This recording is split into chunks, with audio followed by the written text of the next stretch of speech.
That's because of a law in physics known as the conservation of angular momentum. You see, if a spinning object breaks apart in a frictionless environment, which the Big Bang would have been, all the fragments that fly off will spin the same direction. That's because the outside is moving faster than the inside. The professor said, yes, I know about the conservation of angular momentum.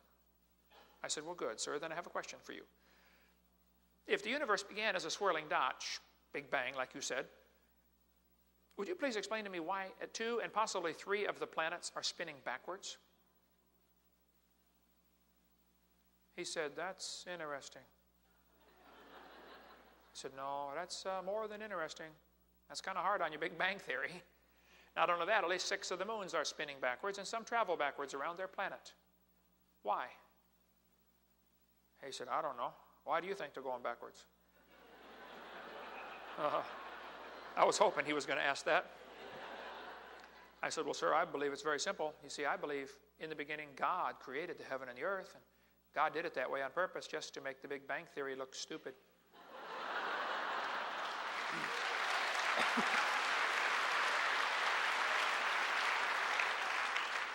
Now, I do believe in the Big Bang because the Bible teaches the Big Bang. In 2 Peter 3:10, it says, the heavens shall pass away with a great noise. In the original Greek, that's a big bang. So there's going to be a Big Bang, but it didn't happen yet. If you leave something alone for a while, it's going to rot or rust or die or break down or fall apart. Just about everybody here has a job because of the second law of thermodynamics, if you stop and think about it. And you spend most of your day trying to overcome the second law of thermodynamics. How many know what I'm talking about? Okay. Clean the house, fix the car, clean the house. Always something to do, right?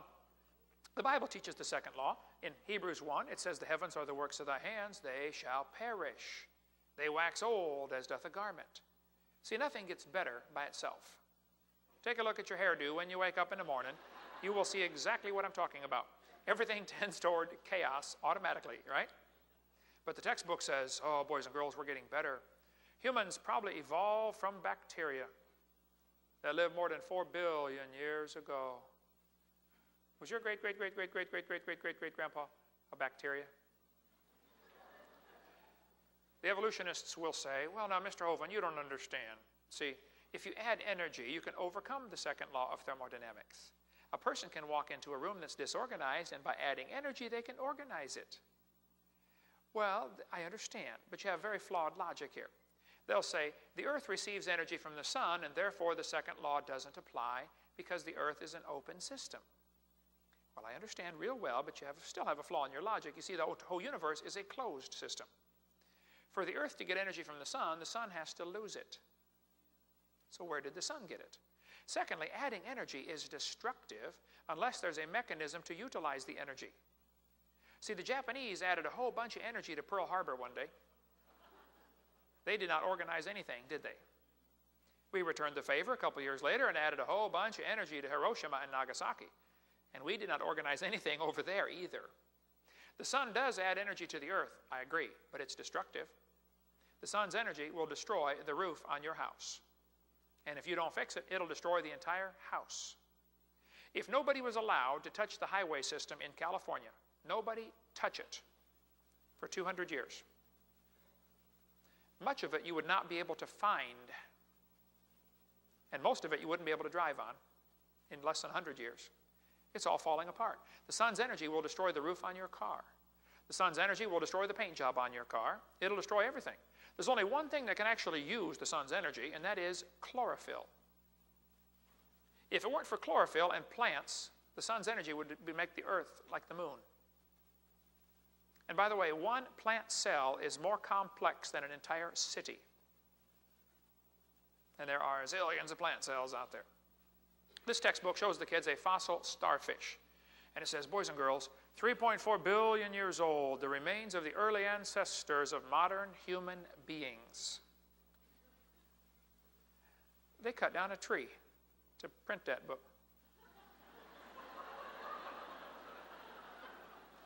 Was your great-great-great-great-great-great-great-great-great-great-great-great-great-great-grandpa a starfish?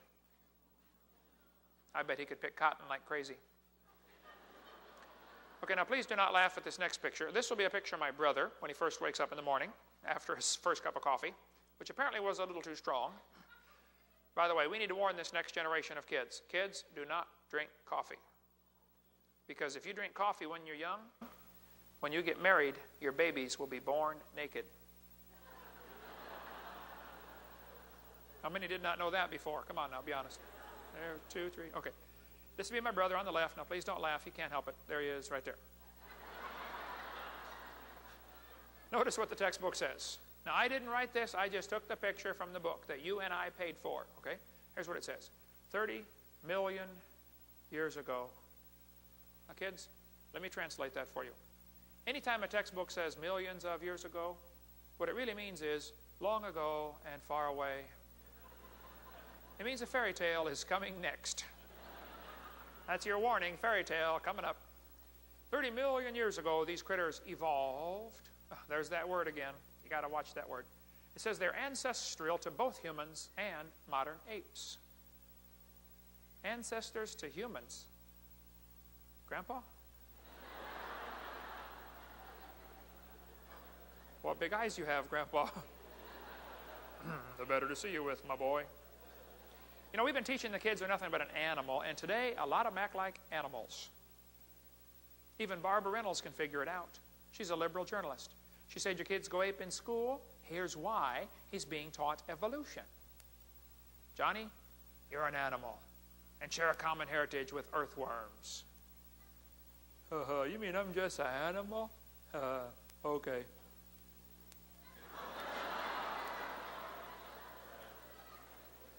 We tell them there's no such thing as right and wrong. There's no way to tell truth. Hey, if evolution is true, how do you tell right from wrong? Where's the standard?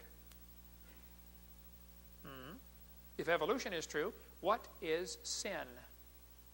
There's no such thing. You ever notice all the punk and rock music is so full of lyrics and gestures about death? Well, that's easy to figure out. The Bible told us in the book of Proverbs, they that hate me love death. Fits right in, folks. Here we are teaching the kids, because the evolution theory is true, in their books anyway, therefore, there is no way to tell right from wrong. There are no standards, no absolutes. I was in a debate one time, and this professor said, there are no absolutes. I said, are you absolutely sure? I was speaking at a public high school in Pennsylvania one time. A kid sat on the second row, and he said, Mr. Hovind, I'm an atheist. He said, there's no God. I said, are you sure? He said, yeah, I'm sure. I said, well, son, tell me, do you know everything? He said, no. I said, okay, do you know half of everything? He said, no. I said, well, let's just pretend that you know half of everything. Is it possible that God exists in the other half you don't know? Ooh, brand new thought rattled around for a while in his brain and got lost, I think. I said, by the way, son, if you're an atheist, how do you tell right from wrong? He said, that's easy. I decide what's right and wrong. He said, I'm the God of my own universe. I said, I'm glad to hear about that, son, because I'm going to shoot you in 5 minutes. He said, you can't do that. I said, oh, yeah, I can. You see, I'm the God of my own universe. And I decided it's fine for me to shoot you. Well, hey, what's wrong with that logic? If evolution is true, that's what it leads to. Ultimately, you stop and think about it. A lot of teachers don't seem to understand it is perfectly fine for you to teach creation science in a public school. There has never been a law against it. Supreme Court said in 1963, it is certainly may be said the Bible is worthy of study for its historic and literary qualities. Nothing we said, talking about the decision, says you can't teach the Bible. It's not against the First Amendment to teach the Bible in a public school. In 1980, the Supreme Court said, the Bible may constitutionally be used in an appropriate study of history, civilization, ethics, comparative religion, or the like. The Eighth Circuit Court ruled in 1980, you can use the Bible if it advances the student's knowledge and appreciation of our religious heritage. In 1987, Supreme Court said, teachers already possess the flexibility to present a variety of scientific theories. They are free to teach any and all facets of this subject. Further, they said, teaching a variety of scientific theories will enhance the effectiveness of science instruction. After the 1987 court case, when Louisiana had passed a law requiring creation to be